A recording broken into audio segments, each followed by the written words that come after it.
Vamos a escuchar a nuestros invitados de Bolivia sobre el desmantelamiento del legado colonial en su país. De Bolivia, que son la profesora Itala de Mamán y el profesor Luis Oporto.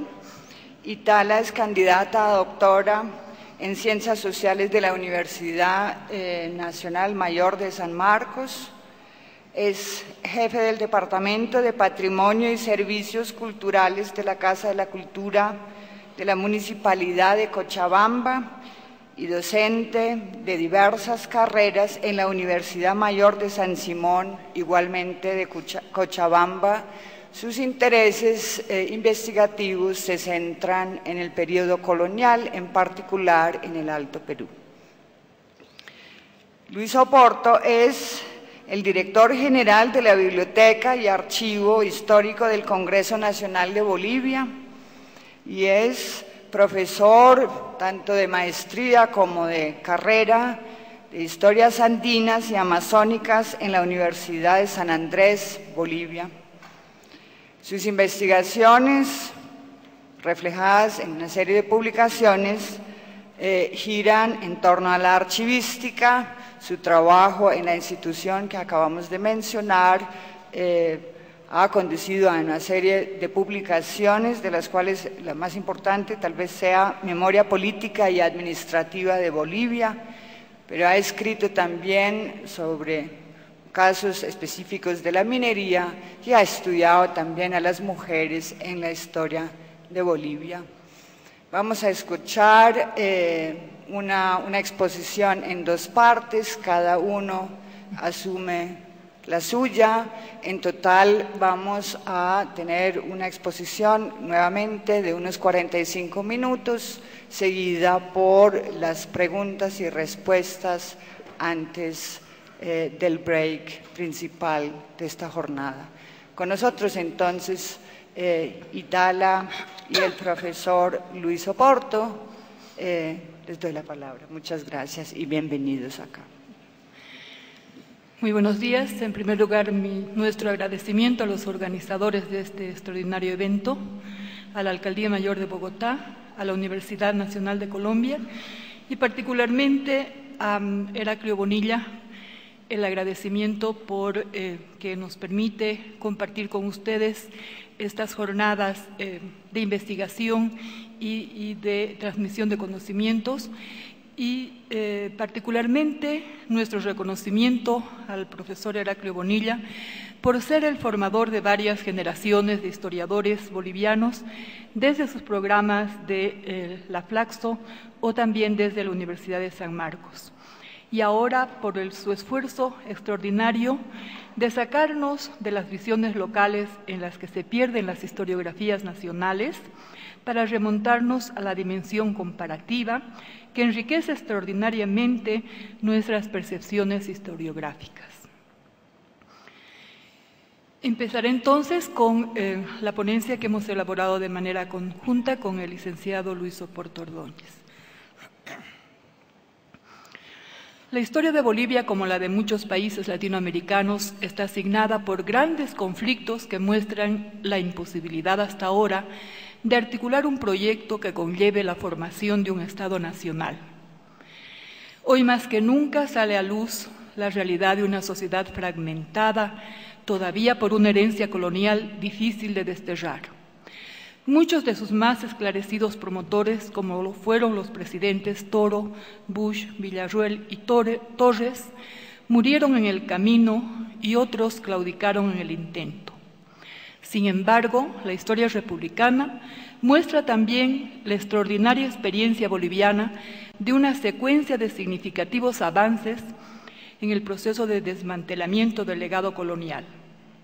Este proceso, si bien tuvo tentativas importantes de romper el orden del colonialismo a lo largo de casi 2 siglos de vida republicana, como fue, por ejemplo, la Gran Rebelión India de Zaratevilca o la sublevación de Jesús de Machaca, estas no concretaron un cambio fundamental. Es por ello que consideramos que existen 3 momentos emblemáticos que marcaron hitos de gran significación en este proceso, Estos fueron la Revolución de 1952, el gobierno del general Juan José Torres, 1970-1971, y el actual proceso inaugurado por la presidencia de Evo Morales Ayma en enero de 2006. La condición colonial tuvo como premisa la explotación de las grandes mayorías sometidas a un régimen de exacción del excedente productivo y la opresión secular de la mano de obra indígena en manos de un grupo reducido de personas que a través del derecho de conquista habían impuesto su prerrogativa de dirigir la sociedad y la economía. Los indígenas, en 3 siglos de explotación del régimen colonial, recurrieron a diversas estrategias de resistencia, desde la persuasión, a través de interminables trámites para demostrar sus derechos ancestrales, es el caso emblemático de Tomás Katari, hasta los enfrentamientos bélicos frontales y masivos, como fueron la sublevación de Alejo Calatayud en 1730 y las grandes rebeliones indias de Túpac Katari en el altiplano de Charcas y la de los seguidores de Túpac Amaru en los valles cochabambinos. Este primer movimiento independentista condujo, en el caso de Charcas, a miles de indígenas y mestizos a una lucha por obtener la ansiada libertad que significaba para la mayoría de los combatientes la posibilidad de elegir su propio destino y desterrar para siempre las condiciones de opresión en que los tenían sometidos los diferentes grupos dominantes amparados por las condiciones del régimen colonial. Desde el inicio de la Guerra de la Independencia, los movimientos insurreccionales optaron por incorporar las demandas del movimiento indígena.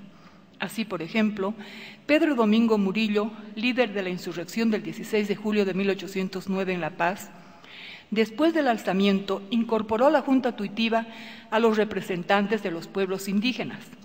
Los mensajeros de la Revolución Paceña, encargados de incorporar a la insurrección a las otras regiones de la audiencia de Charcas, recorrieron el territorio planteando que las comunidades indígenas debían nombrar sus delegados ante el Congreso que se habría de formar. Se dio a los indios tratamiento de vuestra señoría, quienes llevaban la insignia de la Junta en el cuello con el bordado por Dios y por la patria.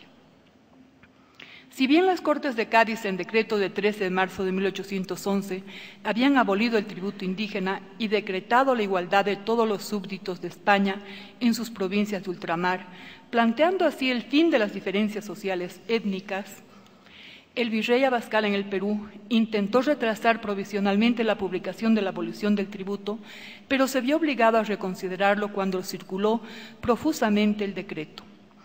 Estas disposiciones habían llegado a Charcas oficialmente con Goyeneche en agosto de 1811.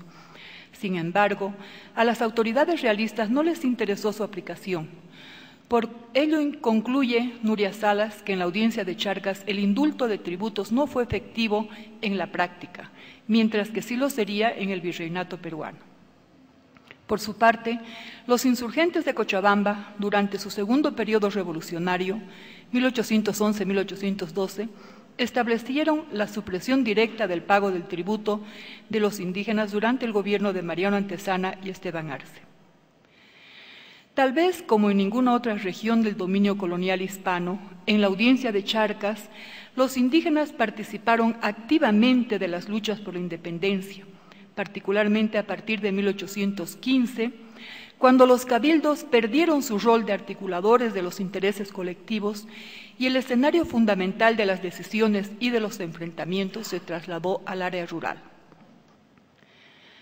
La participación indígena y popular en la Guerra de la Independencia se evidenció en la conformación del ejército cochabambino, reconocido como tal por los comandantes de los ejércitos auxiliares de las Provincias Unidas del Río de la Plata.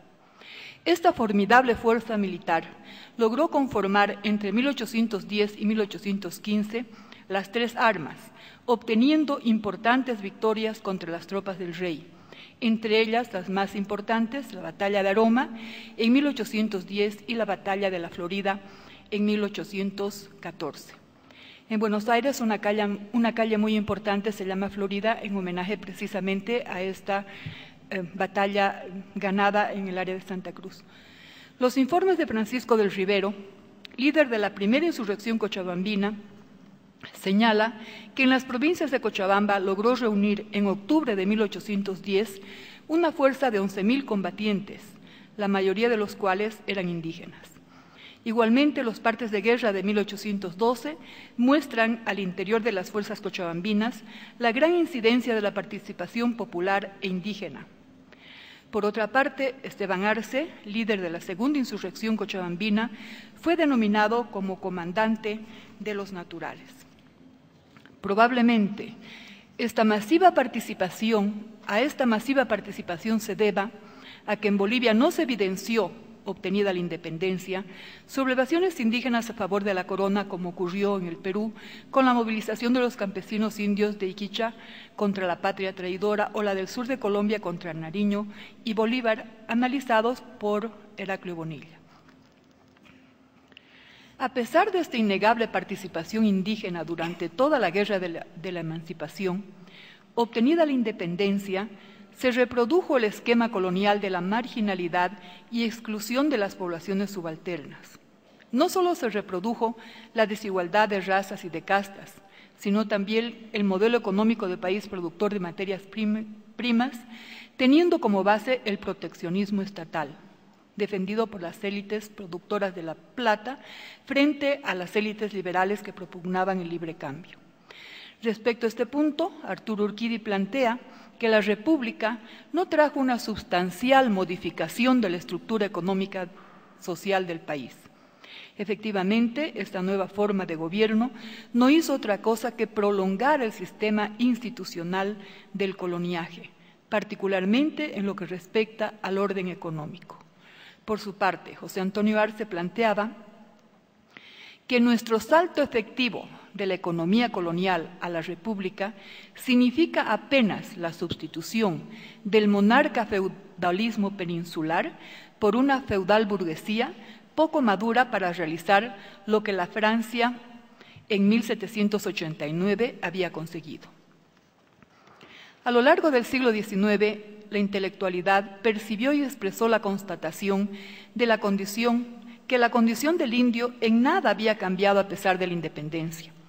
Durante el gobierno de Isidoro Belzu, un artículo de prensa expresaba: no existiendo entre ellos, los indios, y nosotros una verdadera sociedad, puesto que no hay igualdad de derechos y de obligaciones, se creen y los consideramos seres de distinta especie. El indio es hoy, con poquísima diferencia, lo mismo que era hace 300 años. ¿Quién lo creyera?